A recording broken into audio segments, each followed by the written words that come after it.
അതിഥിയായി ആദ്യം ചേരുന്നത് ചരിത്രകാരൻ കൂടിയായ ഡോക്ടർ CA ഐസക്കാണ്.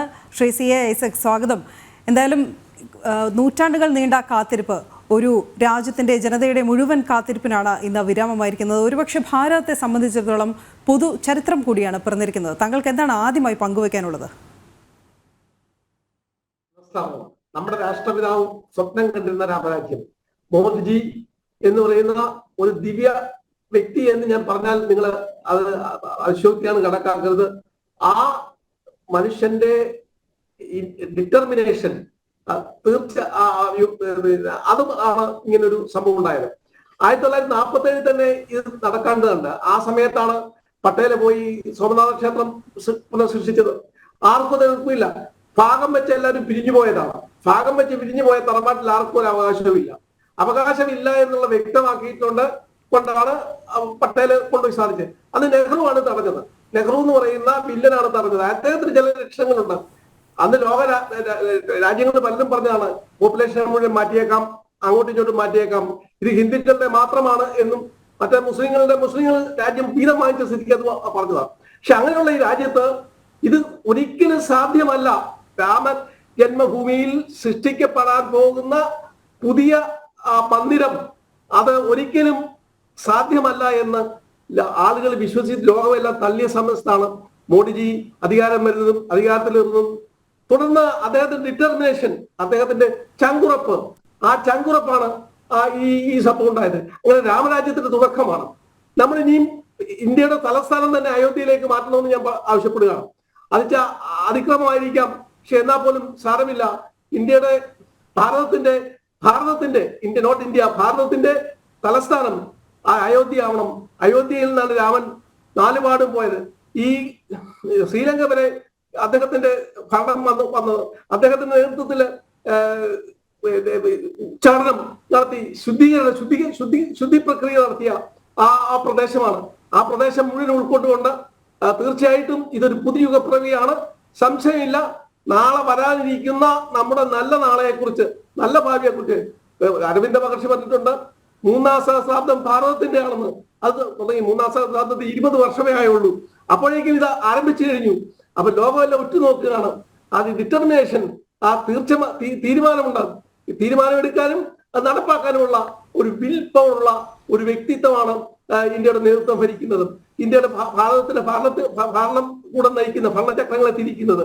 തീർച്ചയായിട്ടും രാമരാജ്യം പുനഃസ്ഥാപിച്ചു എന്ന് ഞാൻ വിശ്വസിക്കുകയാണ്. ഇനി അങ്ങോട്ട് പോകാൻ പോകുന്നത് ശ്രീരാമൻ വിഭാവനം ചെയ്ത ഒരു മഹത്തായ സാമ്രാജ്യമുണ്ട്. ആ സാമ്രാജ്യത്തിന്റെ വളർച്ചയാണ് നമുക്ക് കാണാൻ പോകുന്നത്. യാതൊരു സംശയമില്ല. ഇതൊരു പുതുയുഗം തന്നെയാണ്, സംശയമില്ല. ഇതിനിയും വരാനിരിക്കുന്ന ഭാവികളിലെ ചില സൂചനകൾ മാത്രമേ ഇന്ന് കാണുന്നുള്ളൂ. ഇനിയും വരാനിരിക്കുന്ന നല്ല നാളെ കുറിച്ച് നമുക്ക് സന്തോഷപൂർവ്വം ആലോചിക്കാം, ചിന്തിക്കാം. മുഹമ്മദ് ഗോറി ഇവിടെ വന്ന് ക്ഷേത്രങ്ങൾ അന്ന് മുതലാണ് ക്ഷേത്രങ്ങൾ നശിപ്പിക്കുക. 12-ാം നൂറ്റാണ്ട് മുതലാണ്, 1892 മുതലാണ് ക്ഷേത്രങ്ങൾ നശിപ്പിക്കാൻ തുടങ്ങിയത്. ആരാധനാലയങ്ങൾ നശിക്കുന്നത്, ബലമായ മതപരിവർത്തനം നടത്തി തുടങ്ങിയത്. അങ്ങനെ 1757 വരെ ഇത് തുടർന്നു. അത് കഴിഞ്ഞാണ് ബ്രിട്ടീഷ് സാമ്രാജ്യം ഇവിടെ വരുന്നത്. അപ്പോഴേക്കും ക്ഷേത്ര നശീകരണമൊക്കെ നിന്നു. അങ്ങനെ മുഗളന്മാരുടെ കാലത്തും പിന്നെ തുടർന്നു, സുൽത്താൻമാരുടെ കാലത്ത് തുടർന്നു. അങ്ങനെ നിരവധി ക്ഷേത്രങ്ങൾ, ആയിരക്കണക്കിന് ക്ഷേത്രങ്ങൾ. കുത്തബ് മിനാറിന്റെ അവിടെ പോയി ഇതൊന്ന് നോക്കുക. കുത്തബ് മിനാറിന്റെ അവിടെ ഇട്ടിരിക്കുന്ന ഈ ബാത്റൂമിലൊക്കെ ഇട്ടിരിക്കുന്ന വിഗ്രഹങ്ങളാണ് ഇട്ടിരിക്കുന്നത്. അപ്പം അത്ര ഹ്യൂമിലിയേറ്റ് ചെയ്യുകയാണ്. ഒരു സമൂഹത്തെ മുഴുവൻ ഹ്യൂമിലിയേറ്റ് ചെയ്യാനായിട്ടാണ് ഈ അവരുടെ ക്ഷേത്രങ്ങളും അവരുടെ വിഗ്രഹങ്ങളും നശിപ്പിച്ചത്. അല്ലാതെ അള്ളാഹു പടച്ചു കൊടുക്കുന്ന ഇതിനു വേണ്ടിയല്ല. മുസ്ലിങ്ങളെ ഔദാര്യം കൊണ്ടാണ് ഇന്ത്യയിൽ ജീവിക്കുന്നതെന്ന് അവർ മനസ്സിലാക്കണം. അവർ വീതം വാങ്ങിച്ചു പോയവരാണ്. പക്ഷേ ഹിന്ദുവിന്റെ മനസ്സ് വിശാലമായ മനസ്സാണ്. ആ ഹിന്ദു മനസ്സിനെ ഇനിയും വേദനിപ്പിക്കാൻ ആരെയും സമ്മതിക്കില്ല എന്ന് ഉറച്ചു പ്രഖ്യാപിക്കുകയാണ് ഈ രാമപ്രതിഷ്ഠയിലൂടെ നടന്നിരിക്കുന്നത്.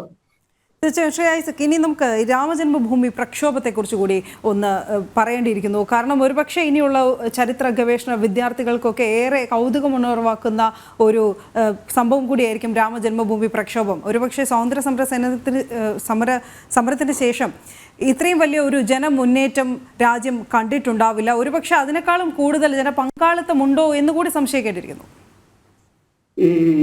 ഇവിടെ പറയുകയാണെങ്കിൽ ഈ ഹിന്ദു ദേശീയതയുടെ ഉയർത്തെഴുന്നേൽപ്പായിരുന്നു നാം കാണുന്നത്. അതാണ് ഈ സ്വാതന്ത്ര്യ സമര കാലത്താണെങ്കിലും മറ്റുമൊക്കെ നമുക്ക് കാണാൻ സാധിക്കുന്നത്.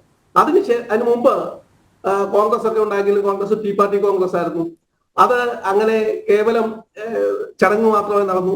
പക്ഷേ പിന്നീട് കോൺഗ്രസിന്റെ ഉയർത്തെഴുന്നേൽപ്പ് വരുന്നത് ഹിന്ദു ദേശീയതയെ ഉയർത്താൻ ശിവജിയുടെ അതുപോലുള്ള ഐക്കൺസ് ഉയർത്തിക്കൊണ്ടുവരികയും അങ്ങനെ ചെയ്താണ് വാസ്തവം പറഞ്ഞു കഴിഞ്ഞാൽ ദേശീയത വളർത്തിയെടുത്തത്. ആ ദേശീയത സ്വാതന്ത്ര്യപ്രാപ്തിക്ക് ശേഷം അടിഞ്ഞുകൂടിപ്പോയി, ഉറങ്ങിപ്പോയതിനെ ഉണർത്തിയത് രാമജന്മഭൂമി വിശ്വഹിന്ദു പരിഷത്ത് ആരംഭിച്ച രാമജന്മഭൂമി പ്രക്ഷോഭണമാണ്. അത് ചരിത്രത്തിന്റെ താളുകളിൽ രേഖപ്പെടുത്തേണ്ടതാണ്, ഗവേഷണം നടത്തേണ്ടതാണ്. ഇപ്പൊ ആരും ഗവേഷണം നടത്തുന്നില്ല. ആ നടത്താൻ ഇനിയും സമയമുണ്ട്, തുടങ്ങിയതേ ഉള്ളൂ. ഇനി ധാരാളം ആളുകൾ അത് വരും, അന്വേഷണം നടത്തും, അതിന്റെ ശരിയായ അർത്ഥതലങ്ങളിലേക്ക് പോകും. ദേശീയത ഉണർത്തിയത് ഹിന്ദു ദേശീയതയാണ്, ഭാരതത്തിന്റെ ദേശീയത എന്ന് പറയുന്നത്. ഹൈന്ദവ ദേശീയത എന്ന് പറയുന്നത് നമ്മൾ ഉദ്ദേശിക്കുന്ന ഇസ്ലാമോ ക്രിസ്ത്യൻ ദേശീയത പോലെയല്ല. ഇത് വിശാലതയുടെ ഒരു ദേശീയതയാണ്, മഹാമനസ്കതയുടെ ദേശീയതയാണ്. എല്ലാവരെയും ഏകസത് വിപ്രാപത്തി പറയുന്നു. സത്യം ഒന്നേ ഉള്ളൂ. വിപ്രന്മാർ ശ്രേഷ്ഠന്മാരായ ആളുകൾ പല വഴികൾ തന്നിട്ടുള്ള വഴികൾ നിർദ്ദേശിച്ചിട്ടുള്ള എന്നാണ് പറയുന്നത്. മാർഗങ്ങളായിട്ടാണ് എല്ലാവരെയും കാണുന്നത്. എല്ലാ മതങ്ങളെയും മതങ്ങളായിട്ടല്ല കാണുന്നത്. മതം നമ്മുടെ ഡിക്ഷണറിയിലുള്ള വാക്കല്ല, റിലീജിയൻ എന്നുള്ളത്. നമുക്ക് മാർഗങ്ങളാണ്. അത്തരം മാർഗങ്ങൾ, നിരവധി മാർഗങ്ങളിൽ ഒന്നാണ് ഹിന്ദു മാർഗം. ഹിന്ദു തന്നെ എന്ന് പറയുന്ന അനേക മാർഗങ്ങളുടെ ആകത്തുകയാണ്. ബുദ്ധമുണ്ട്, ജൈനമുണ്ട്, പാഴ്സിയുണ്ട്, എല്ലാവരെയും ഉൾക്കൊണ്ടുകൊണ്ട്, ക്രിസ്ത്യാനിയുണ്ട്, മുസ്ലിമുണ്ട്, എല്ലാവരെയും ഉൾക്കൊണ്ട്. പക്ഷെ അവർ ഉൾക്കൊള്ളുന്നോ എന്നുള്ളതാണ് സംശയം എന്ന് പറയുന്നത്. ഇവിടെ മനഃപൂർവ്വമായി ഈ 75 വർഷം താമസിപ്പിക്കുകയാണ് ചെയ്യുന്നത്. നെഹ്റുവിന്റെ കളിയാണ്. ഞാൻ പറഞ്ഞില്ലേ, സോമനാഥ ക്ഷേത്രം പുനഃസൃഷ്ടിച്ചു, പട്ടേലിന്റെ ജീവിതകാലത്ത് തന്നെ പുനഃസൃഷ്ടിച്ചു. അപ്പൊ അവിടെ ബില്ലുണ്ടായിരുന്നു, പട്ടേലിന്റെ ബില്ലുണ്ടായിരുന്നു. പട്ടേലിന്റെ ഒരു പെർമിസ് ആയിരുന്നു ഗുജറാത്ത് എന്ന് പറയുന്നത്. അവിടേക്ക് ഇറക്കാൻ നെഹ്റുവിന് കഴിവില്ലായിരുന്നു.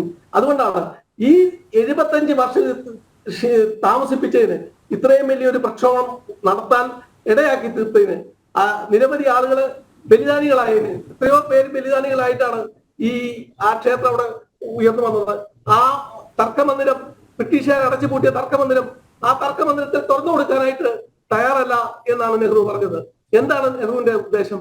അദ്ദേഹത്തിന്റെ ഈ ന്യൂനപക്ഷങ്ങളെ, ഭാരതീയ ജനതയെ ഭിന്നിപ്പിച്ച് ഭരിക്കുക എന്നുള്ളതാണ്. ഭിന്നിപ്പിച്ച് മുസ്ലിം, ക്രിസ്ത്യാനി, ഹിന്ദു എന്നൊക്കെ പറഞ്ഞ് അതിന്റെ സബ് ഡിവിഷൻസ് ഭിന്നിപ്പിച്ച് ഭരിക്കുക എന്നുള്ളതാണ്. ഇത് തീർച്ചയായിട്ടും നിരവധി ആംഗിളിൽ ഇതിന് ഗവേഷണം നടത്താവുന്നതാണ്. നിരവധി ആംഗിളിൽ, ഒരാംഗിളിൽ മാത്രമല്ല, റിലീജിയസ് ആംഗിളിൽ മാത്രമല്ല, ദേശീയതയുടെ ആംഗിളിൽ, അതുപോലെ സമരത്തിന്റെ ആംഗിളിൽ, അതുപോലെ അദ്വാനിജി നേതൃത്വം കൊടുത്ത ഈ സമരത്തിന്റെ ഈ കർഷക ഒരു മൂവ്മെന്റ് ഉണ്ട്. അതിനെ വേണം. അതിന് തന്നെ വിശ്വഹിന്ദു പരിഷത്ത് തുടങ്ങി വെച്ച ആശയമാണ്, ഒരു വലിയ ആശയമാണ്.